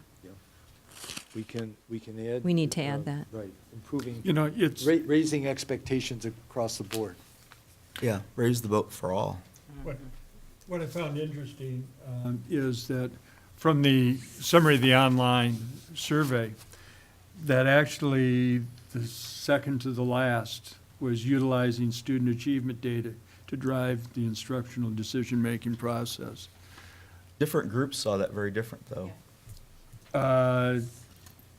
Different groups did, but overall it was just 13%, I believe.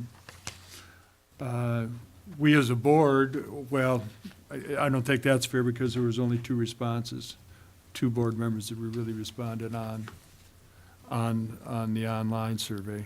Would it be a fair statement just to include something about the academic understanding and knowledge, the pedagogy, if you will?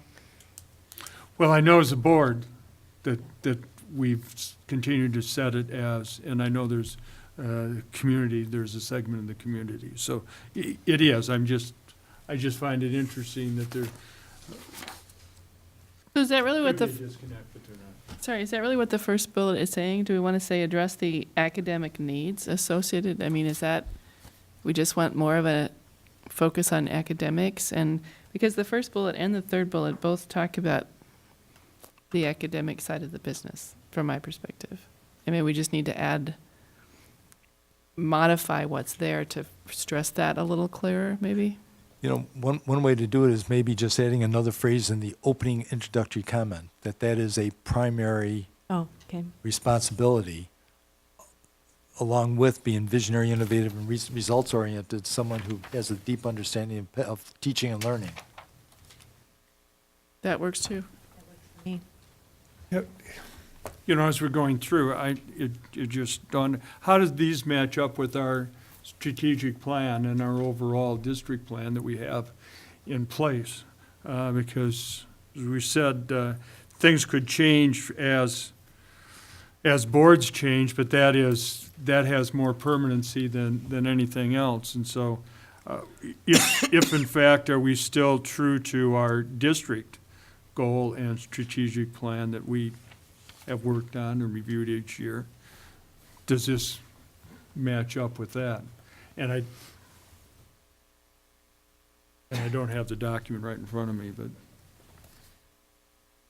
Well, if I remember correctly, each new superintendent we got, we kind of reordered our strategic plan and our district plan as a result of that. So while I agree with you somewhat, I think I would rather stick with the draft criteria that was established in this current survey.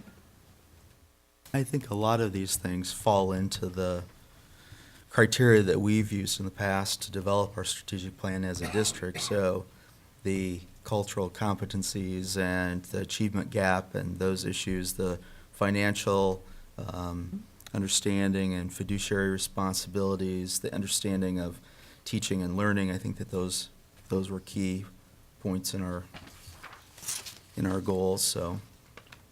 So John, you identified something that you thought might be missing, and we've addressed that. Any other things that people notice might be missing from this list? Anything you want? I'm sorry, Alan? You know, I just have a question for Dr. Tia. The leader who has demonstrated an ability to, so if we were interviewing a person, we would find out if they've done these in the past. Is that how I understand that? Right. And so if we had something under there that would, the thing that always blew my mind in this whole thing is the variables that we deal with. There's so many variables, you can't seem to figure out what variable affects what and what the outcome's going to be. And so although we're the highest ACT average score in Lynn County for our schools, we can't seem to figure out, you know, if we wanted to go up a point in that, you know, what are the things that would cause that to happen? And I guess what I'm getting at is, do we have to pick somebody who has demonstrated in a past life a way to analyze data, figure out what it is that is moving the needle which way, and help us prioritize? Because I struggle with that a lot, because we don't seem to know that answer. And so I'm maybe getting down into the weeds too deep here, but I'm just saying, is there, you know, the person I'd be looking for is someone who understands cause and effect and how to manage that so that we get some expectation. Because right now we do these wonderful PLCs, professional learning communities, that we know are working. We know they're working, but we can't seem to measure how well they're working. And so, you know, if someone came in later and said, those things aren't working, we should get rid of them, we'd have anecdotal data, but we wouldn't have any hard facts. So how do we write that into a demonstrated activity, or do we want to include that as a demonstrated activity?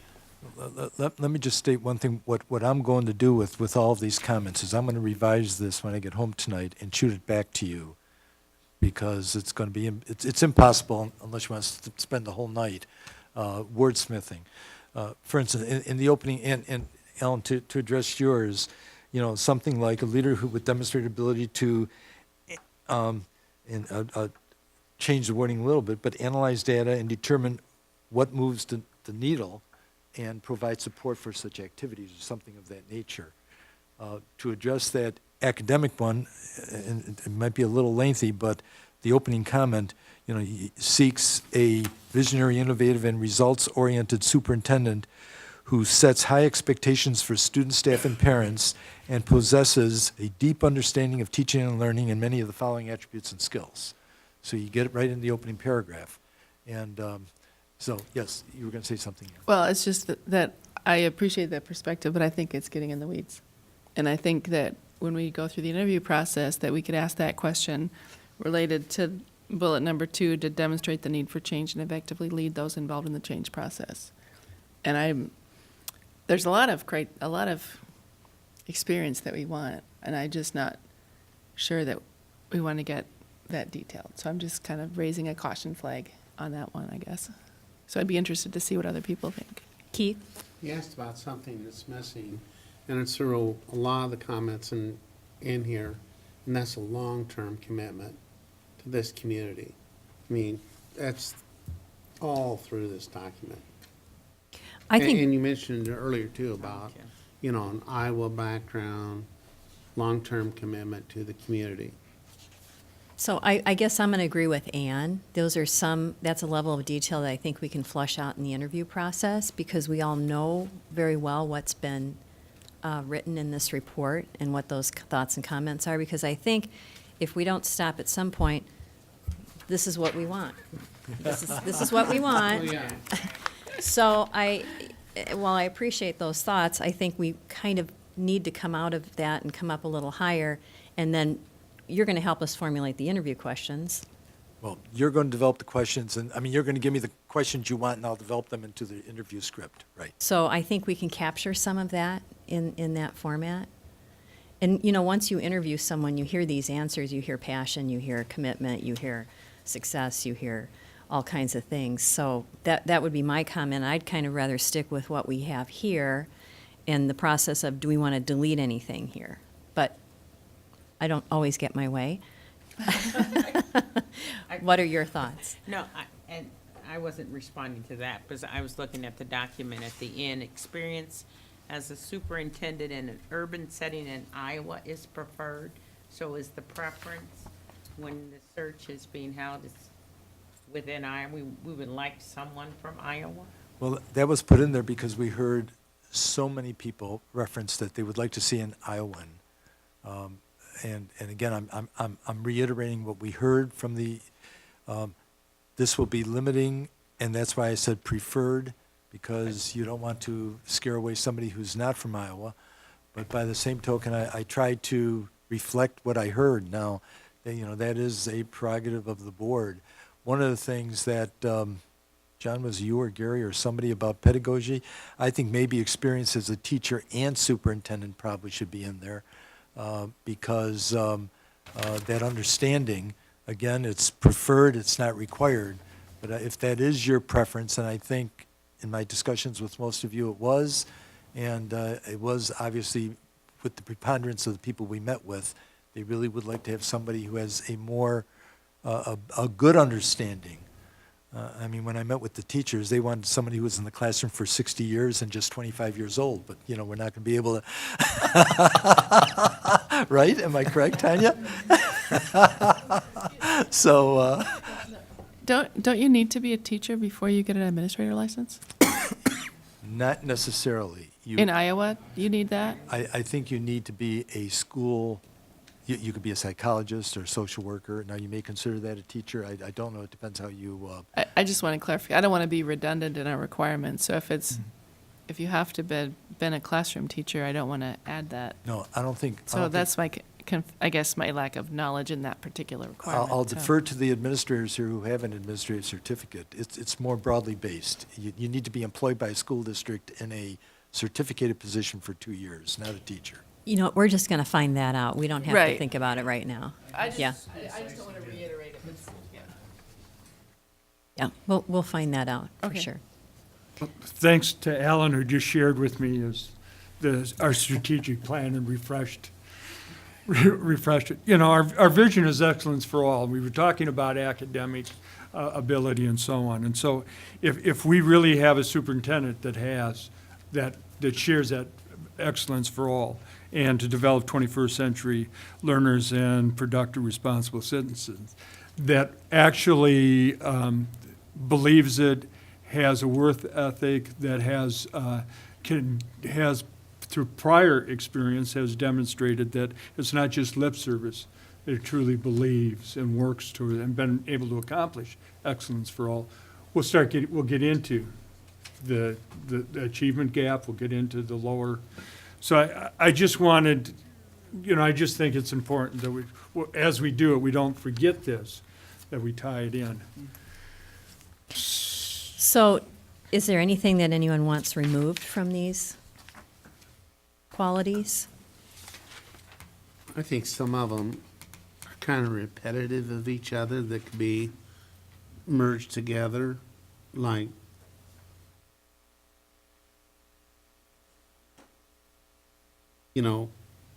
exceptional communication skills is related to the first one of accessibility, visibility, engagement with the school and community. And they can be separate, but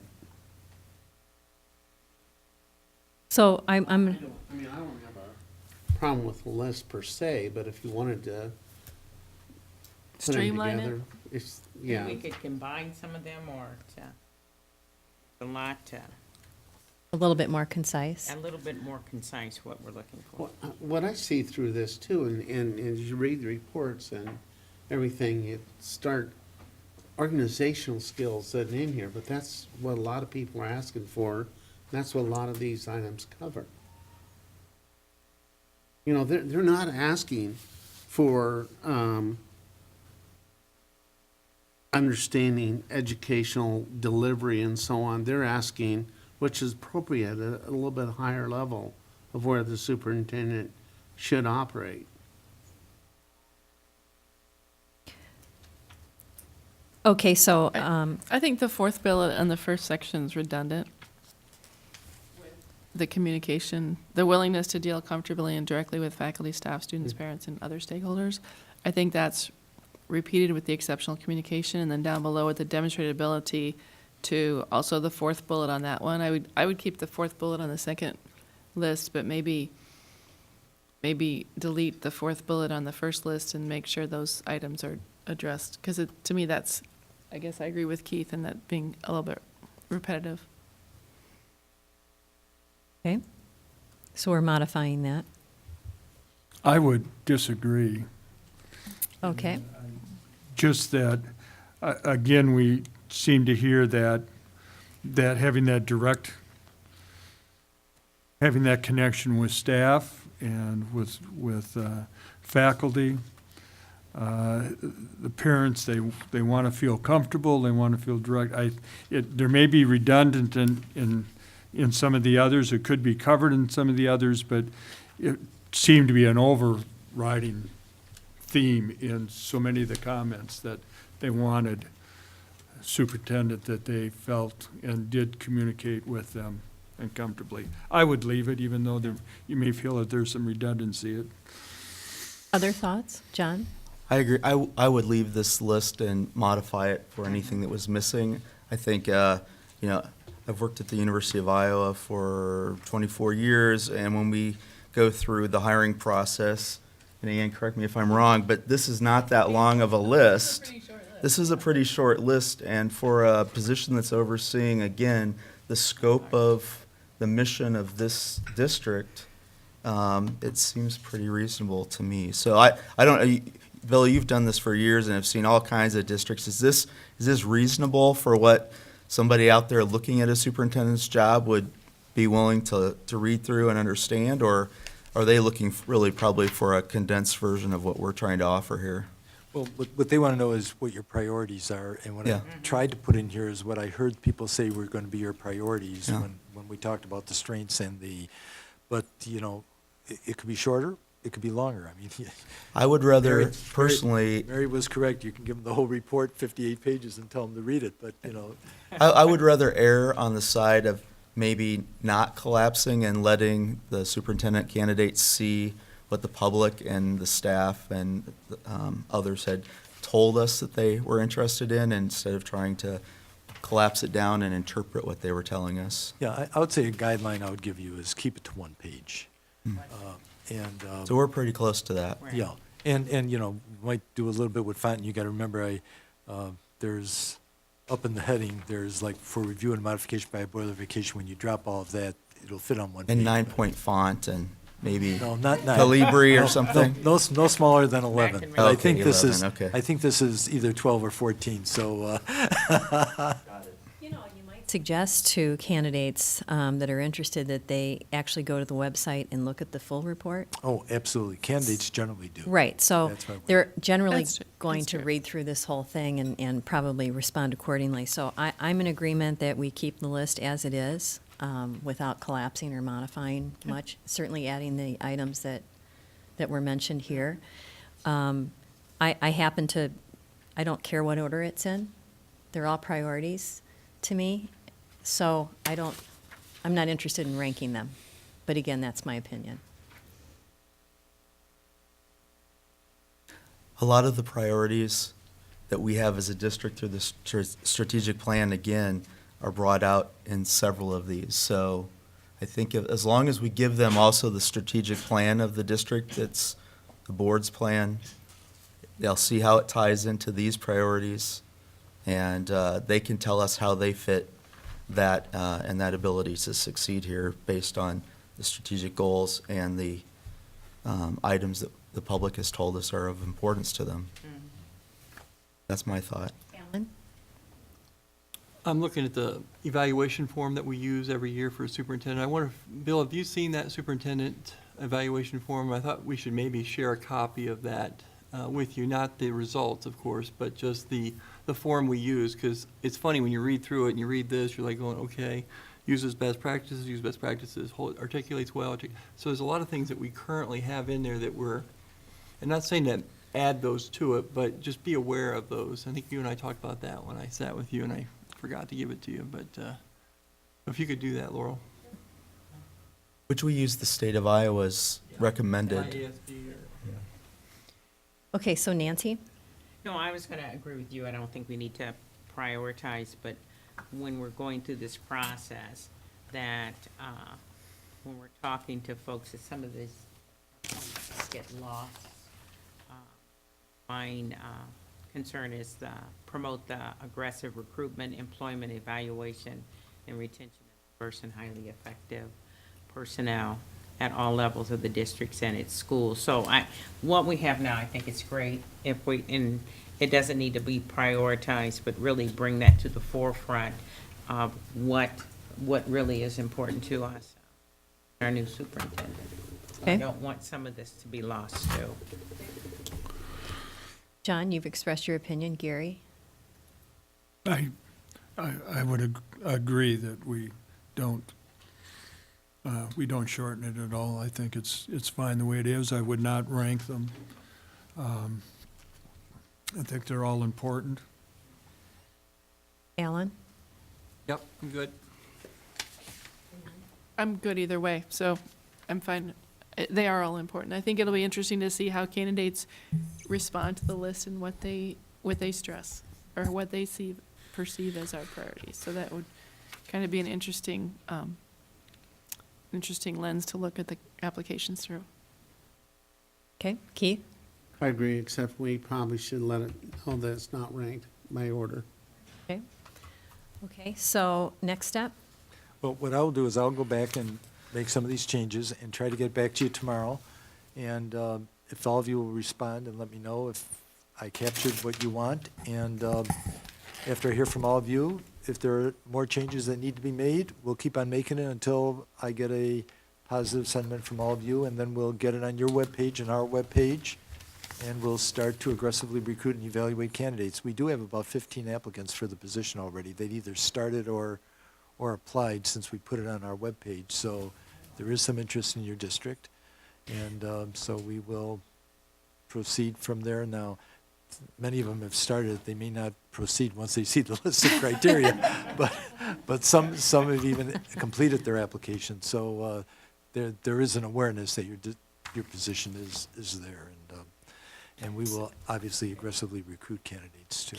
So Mary? I think I'm speaking on behalf of the board. We'd like to see a diverse candidate pool, Right. and we'd like to see at least 5. So as you go through your 15, I would think that you would prioritize them based on how well they met the criteria. and you would rank them. Is that, am I speaking correctly? Okay.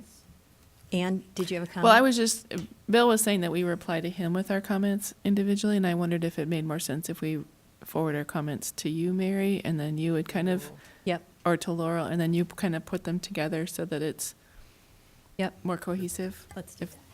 That's fine.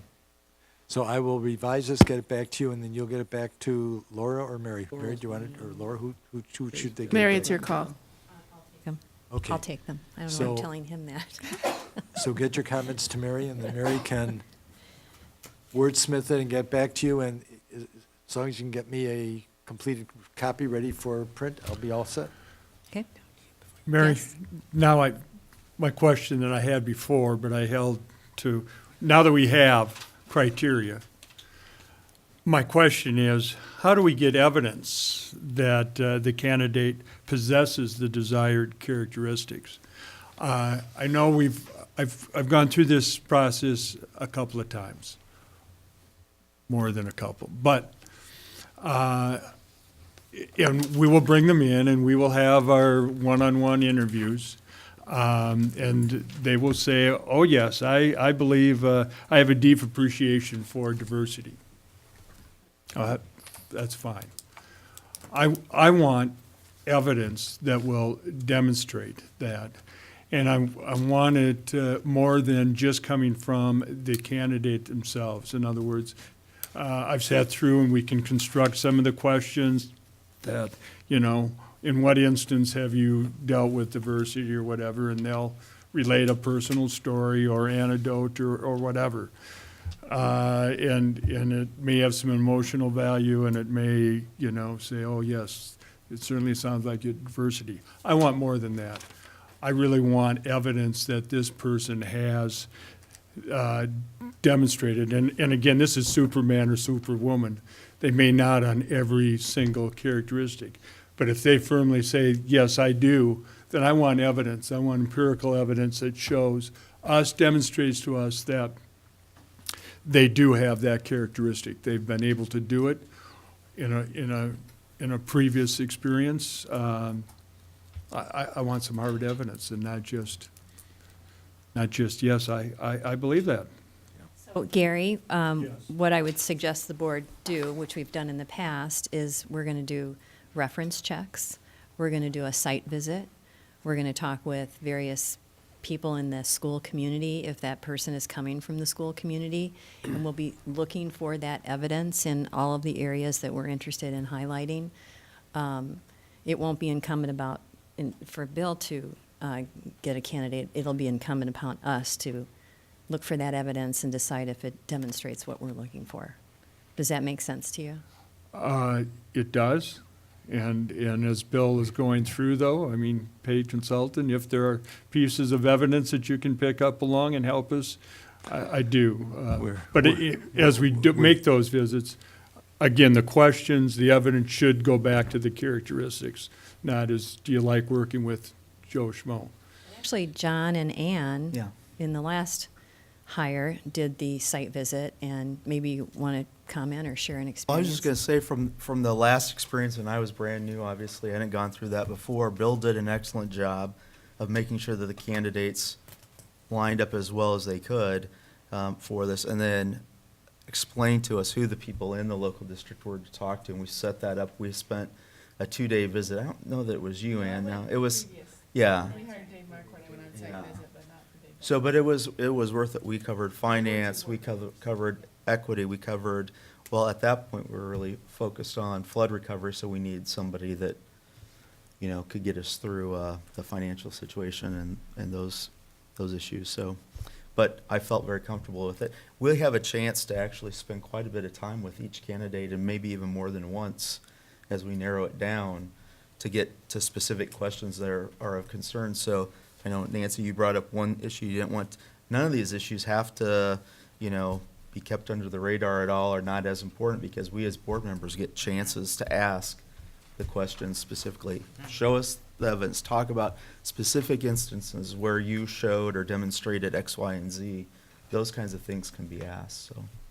Well, I'll back up what you said. I want more than them just saying, because, Yeah. again, they're looking for a job.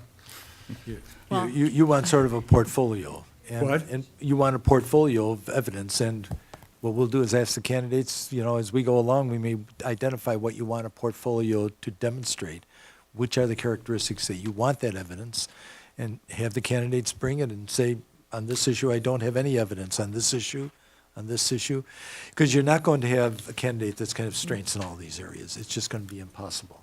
Well, I think you already have the list. You have, under academics, you said the achievement gap and for lower socioeconomic. What demonstrated things have you done in your district and your experience to Well, you move could- the achievement gap? You could have just ask facilities. to show what they did to move the needle. Yeah, facilities. What experience do you have with facilities in creating long-term comprehensive strategic plans related to facilities, which then leads into the finances, long-term planning for finances and community support? I mean, those things can be demonstrated. And public relations, I mean, explain to us how you been actively engaged in your districts and communities. And obviously, they're not going to give us a day-by-day account, but they can certainly highlight a few things that if we went and checked on it during a site visit, we could corroborate that, yes, they actually did those things, so. And I want to make one point which I made before, and I just don't want it to get overlooked in criteria, is that your successful leaders, what makes a leader successful is his or her people skills, not some of the competencies that you're concerned about. And people skills can trump competencies. And I think that's important to remember, because a person with really good people skills can generate the troops to march, behind him or her better than someone who is highly competent with poor skills, people skills. He or she may have all the knowledge base, but cannot generate the support of the troops to get the job done. So I just want to make sure that that isn't overlooked. And too often it is, when you get too wrapped up in the technical skills. And so what they did is very important, but make sure you look at how they did it. I have a question when it comes to the confidentiality issue, and that is if a candidate is asking to be held confidential in their application, how do you do a site visit? Well, at that point, when you're down to your final candidate, that's one of the criteria that they realize that they have to accept, the site visit. Once you're down to the final candidate, and that's really generally where you do the site visit. I mean, there are a lot of things you do at that point. You do we recommend a comprehensive criminal background check, and we encourage you to call their references. And so once it gets to that point, it's limited confidentiality, because you need to learn things as the employer, and so they have to forego that confidentiality. I mean, we're finishing up a search right now in Boston, Massachusetts, which is totally confidential until they got down to the top 3 by law. The board has to release the names of the top 3 candidates, but everything else was confidential up until that point. And so depending on what the confidentiality requirements of the state are, you cannot guarantee total confidentiality. And if you're doing a search in Florida, if I was here taking notes and I was talking to you, Keith, and the paper wanted a copy of my notes as I was walking out, I have to give them my personal notes copy. I mean, you can't. Everything's, so it really depends on the state. I thought that would be the case, but just asking. Yeah, no, it's a good question. Are there any other questions? So when we get down to the finalist or finalists, as I recall, we brought Dr. Benson in to have a public forum when it was decided that he was the candidate. Am I remembering that correctly? That's And is correct. that the plan again as we move forward, is to Yes. have the candidate or whoever the, At that point, he was our finalist. Finalist, And it yeah. was kind of excuse the expression, but it was kind of a gut check to allow interaction with the community and question and answer for us to watch that interaction and make sure there wasn't something that we weren't catching or something that was a red flag to other people. But I would expect to do the same thing. I think we agreed that we were going to wait until you see the candidates, because very candidly, candidates control that a lot of times at the end, depending who they are, where they are, how much confidentiality they want you to provide. Okay. And I think some of you would like maybe even to introduce several candidates to the public, and we agreed that we'd wait until the end there too, Okay. because candidates again control that. So Bill, the next time we see you is March 6th. March 6th. But And we'll be communicating. okay. And when we're communicating, what we're doing is just kind of honing in on the wordsmithing and any additions or. Well, no, we'll Okay. communicate right away on this, because we Okay. want to get this finalized before we recruit. But between now and then, I'll try to send you an email every 10 days about how the recruiting's going, number of candidates were Okay. completed applications, a description of how many are from Iowa, how many may have experience in districts such as a small urban district and all that. We'll give you a sort of a dashboard, a summary report, just so you know how it's going. And then what will we see from you on March 6th? You will have, if a focus search works, we agreed to do the focus search, a slate of candidates. Okay. And the workshop for the interview around, probably in about 2 weeks, I'll send you all a note asking you to send me questions and things of that nature so that we can put them into a script format so that you can use it during your initial interview. Our first interview, or all the first interviews of applicants, is that, what kind of time period are we talking about? An hour, 2 hours for I each? think we had 2 hours for Okay. each. I think it's, I should have brought the summary sheet, but it was on that planning summary. I think we've got the specific Okay. dates. Yeah, and times. Just want to make If sure. I'm not mistaken, Okay. it's a Sunday and a Tuesday. Yes, and I believe you also put down times. Right. Okay. 8th and the 10th. Yes. Okay. Okay. Other questions, comments, concerns? The meeting on March 6th is at 4:30, correct? That's correct. Okay. I'll be calling in. Okay. All right, Bill, thank you. Thank you for your Well, time. Thank and- you for, we appreciate your experience. Thank you for your input, and I will get this back to you quickly, and we'll start dialing Okay. for dollars. Thank you. Thank you. Thank you. So there being no further business before this board, we stand adjourned.